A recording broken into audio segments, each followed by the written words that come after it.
E agora, ao Perdidos e Achados deste Jornal da Noite, a história redescoberta de uma pequena aldeia do Gerês que ficou submersa por uma barragem. Tornou-se conhecida como Vilarinho das Furnas, mas na realidade chamava-se Vilarinho da Furna. Há 44 anos, as ruas e casas foram invadidas pela água. Hoje vamos à procura do que resta das memórias desta terra.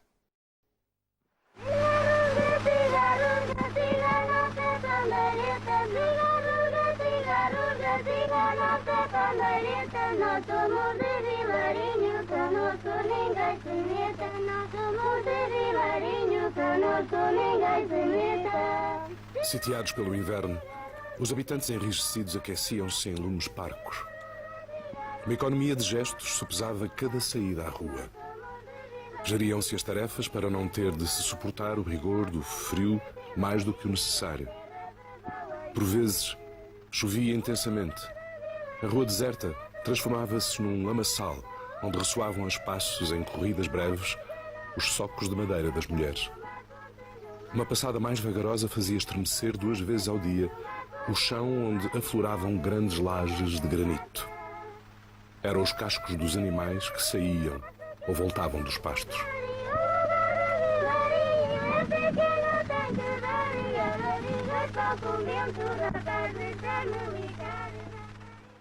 Então os frangos, estão a ficar bons? Já está, já aí. Estou a ver que sim, estou a ver que sim. Já se podem comer. Está porreiro, está porreiro. Frango era manjar raro em Vilarinho da Furna, a aldeia cravada entre a Serra Amarela e a do Gerês, a 4 quilómetros da freguesia de Campo do Gerês, concelho de Terras de Boro, distrito e bispado de Braga, como se dizia naqueles tempos, quando ainda havia aldeia. Os que se reúnem agora, a meio da semana, no Parque de Merendas de Vilarinho da Furna, trazem fome de memórias. Manuel Antunes, presidente da Furna, a Associação dos Antigos Moradores da Aldeia, é homem despachado, acérrimo defensor do que sobra da aldeia onde nasceu. Logo começa com as apresentações.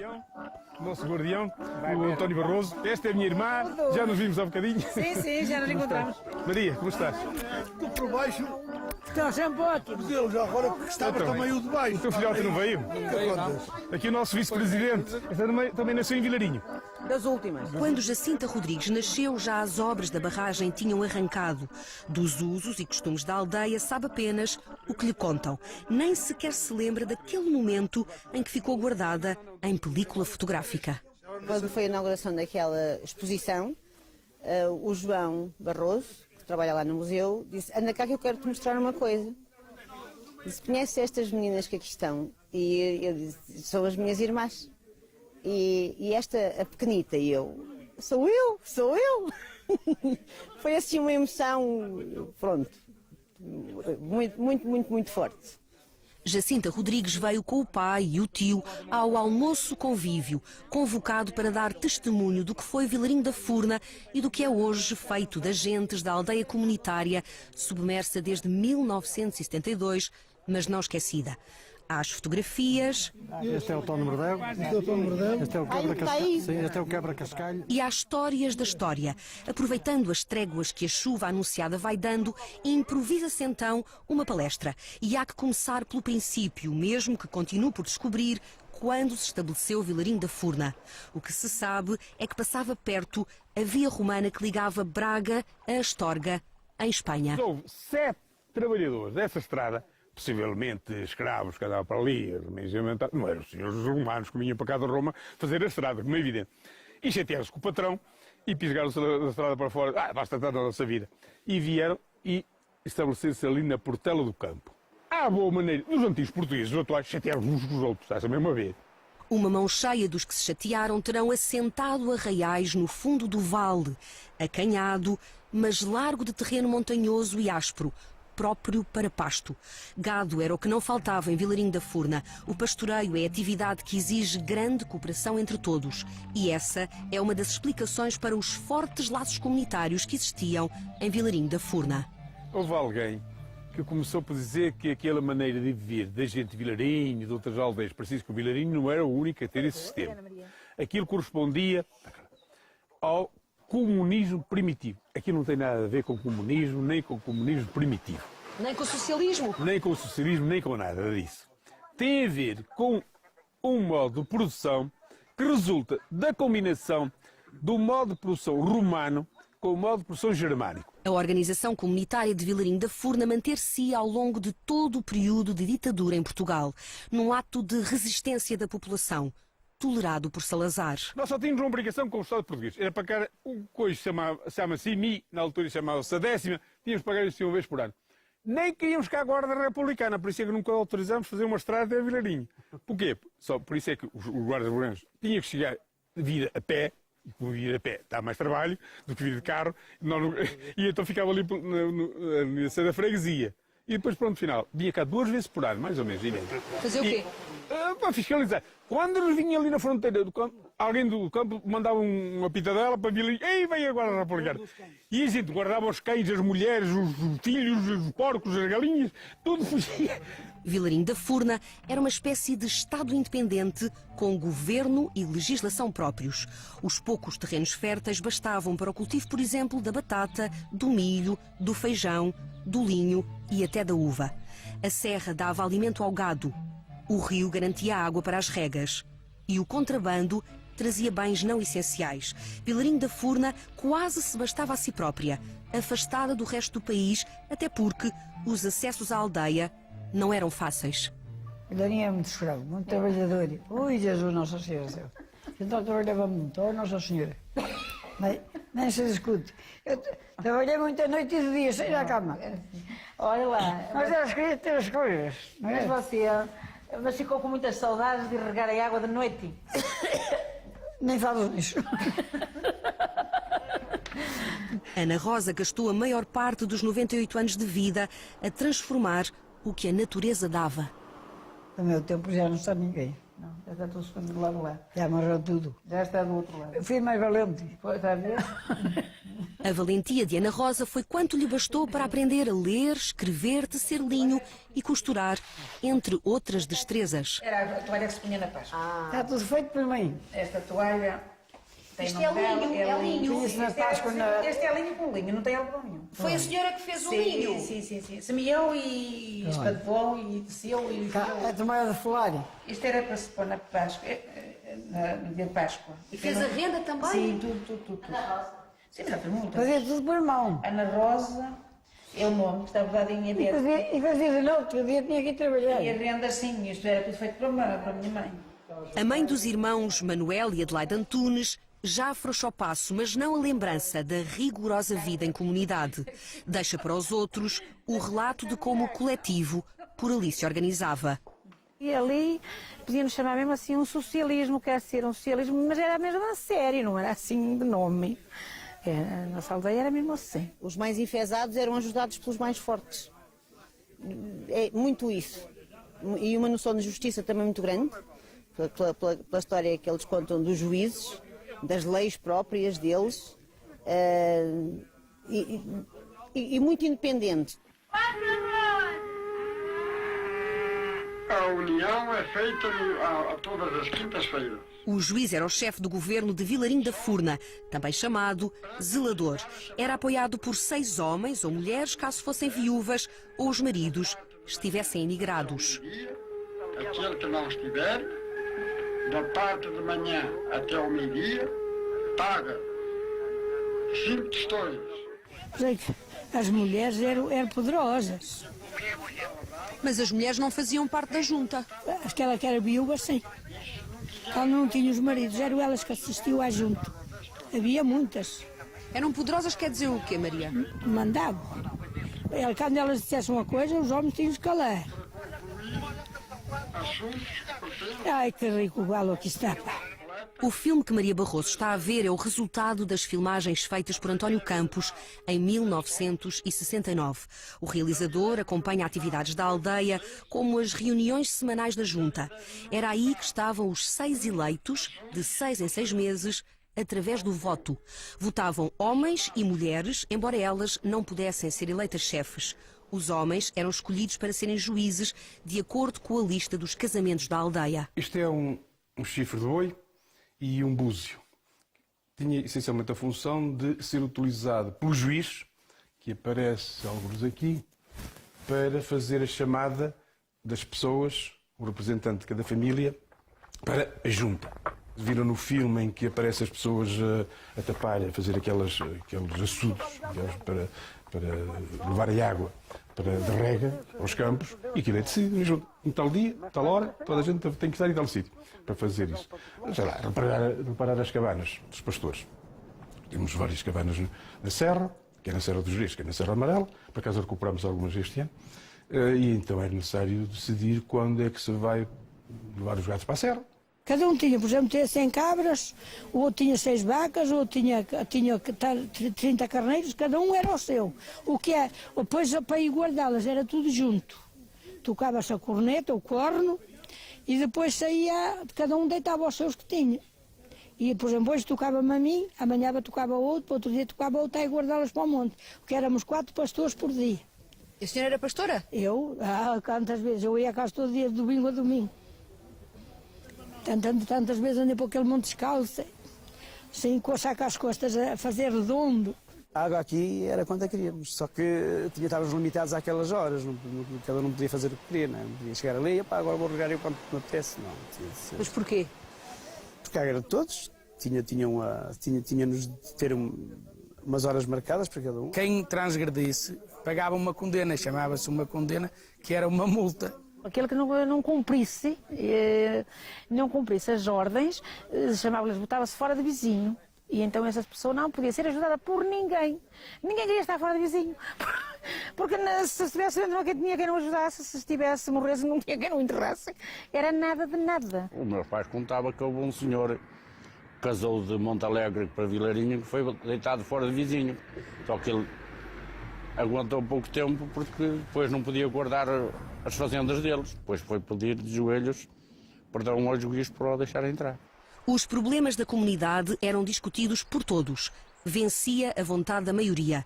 Nas reuniões da junta decidiam-se os trabalhos que a comunidade tinha para fazer. Juntos, arranjavam caminhos, muros, pontes, telhados, cabanas para os pastores pernoitarem. O chefe decidia onde e quando os rebanhos pastavam e era juiz dos crimes cometidos, com exceção dos mais graves, como o homicídio.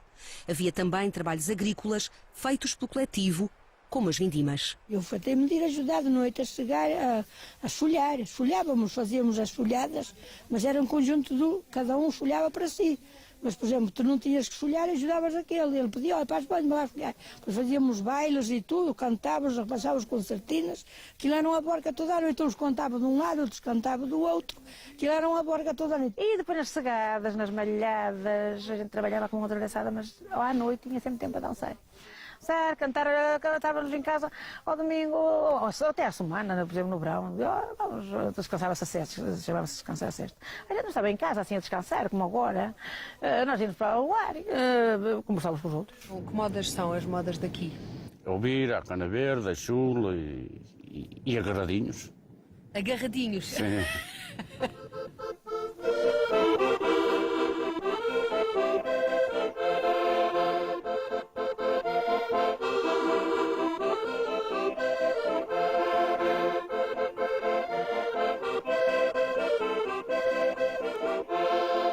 Na minha terra não era uma sardinha para 3 pessoas, eram 3 sardinhas por uma pessoa, porque nós lá nunca tínhamos problemas de trabalho, porque estávamos cercados de floresta e trabalhávamos muito lá, e a Espanha é que nos dava muito o que fazer, está a perceber?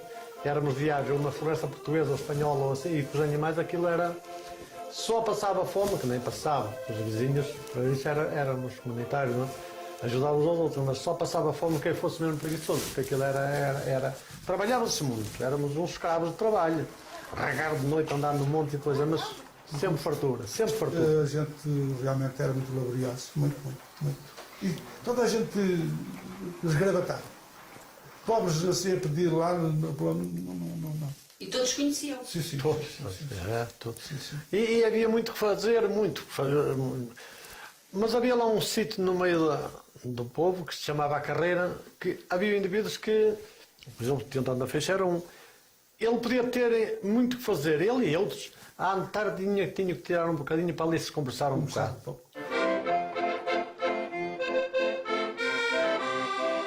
Os 2 de 4 irmãos nasceram em Vilarinho da Furna e de lá saíram mais a custo para um que para o outro.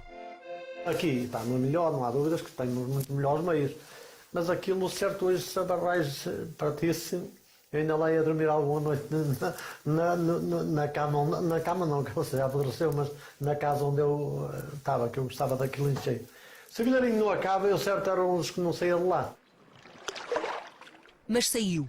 Saíram todos. 220 habitantes. Foi o preço a pagar pelo progresso. Os fornenses iam-se familiarizando com aquela aventura hidroelétrica em que o país apostava os seus recursos financeiros e técnicos e que representava uma espécie de salto em frente no progresso, que só tinha paralelo nas grandes obras de engenharia do século XIX, quando os caminhos de ferro tinham estendido os seus ramais às regiões inóspitas acima do Rio Douro. Vilarinho da Furna desapareceu graças à colonização portuguesa. Somos vítimas da colonização portuguesa. Mas por isso porquê? Aqui há algum Estado... É mesmo. É que o Estado português de Salazar criou junto de colonização interna. E dentro desse projeto da colonização interna aparece fazer a barragem de Vilarinho da Furna. E nós somos vítimas da colonização do Estado português. Era de uma invasão, na verdade, que se tratava. Estavam a anunciar aos fornenses que Vilarinho ia ser varrida do mapa. Não o faziam com armas, com canhões ou carros de assalto. Iriam fazê-lo com leis, dinamite, escavadoras e água. A arma final seria uma incomensurável parede na qual o impreparado rio Homem iria embater e, impedido de seguir o breve curso que cumprira desde a nascente e sem poder recuar, nada mais lhe restaria senão crescer num esforço impotente e alagar o vale de que antes fizera parte e com ele as leiras de cultivo, as casas e a própria existência de uma comunidade humana. 32 mil hectares deram 20 e tal mil contos. Aquilo, em termos exatos, sem contar as casas e as coisas de habitação, dá meio escudo cada metro quadrado de terreno. Naquela altura, uma sardinha já custava um escudo. Agora cada um que faça as contas, vê se fomos bem ou mal pagos. Vilarinho das Furnas recebeu 1/3 parte do valor que valia. E é para nosso benefício que vão botar a aldeia toda debaixo d'água. O benefício que nos dão é afogarem-nos a todos. E afoguem-nos. Que a gente daqui não sai. Toda a gente vai ter tempo para sair daqui e salvar as suas coisas e a companhia vai comprar-vos as casas e os terrenos. De maneira que cada um há de ficar com o suficiente para comprar outra casinha e outras terras noutro lugar, se achar por bem. E os que não quiserem ou não puderem continuar a trabalhar a terra por causa da idade, hão de ficar bem com esse dinheirinho e levar uma vida sossegada até ao fim dos seus dias. A estas palavras ninguém pareceu saber de que modo opor-se. E a obra arrancou. Nos primeiros dias de 1967, o rio Homem começava a ser moldado pelas mãos da engenharia. Escavadoras, caminhões e mais de 2.000 trabalhadores iam empurrando as vontades dos habitantes contra o anel de betão da barragem, que se erguia sob o comando da antiga Companhia Portuguesa de Eletricidade. Uma produção que é importante, digamos, para o abastecimento elétrico nacional do país, mas que, falando aqui, digamos, em populações locais, daria para abastecer em condições normais, em anos médios, digamos, aqui as populações de Vila Verde, Terras de Ouro e Vieira do Minho, portanto aqui os concelhos limítrofes. Até ficar submersa, em 1972, o património da aldeia foi avaliado. Nós tínhamos lá um moinho, que era só nosso, todo muito fechado, e eles deram por ele 13 contos, nessa altura 13 contos. A melhor casa que ela está ali, descrita ali na fotografia, que era do José Carreira, deram por ela 53 contos. Foi ridiculamente mal pago. A população levou o que conseguiu e começou de novo, mas agora cada um no seu canto. A família dos irmãos Rodrigues comprou uma quinta em Vila Verde, a cerca de 40 quilómetros de Vilarinho. Quando saí de Vilarinho pensei que ia dizer adeus às terras, mas ainda trabalhei aqui mais do que trabalhei lá. Lá também era nova. Aqui já fui sendo mais velha. Ia criar os filhos, ia trabalhar. Uma foi para o Jerez, outra no São Bento, outra na Póvoa do Lanhoso, 2 foram ali para as Taipas de Guimarães, veio a nossa avó, o meu veio para aqui. Ora bem... Separaram-se. Foi uma família, e até era uma família bastante unida também. E claro, nunca mais aqueles laços, aquela convivência de quando matava o porco.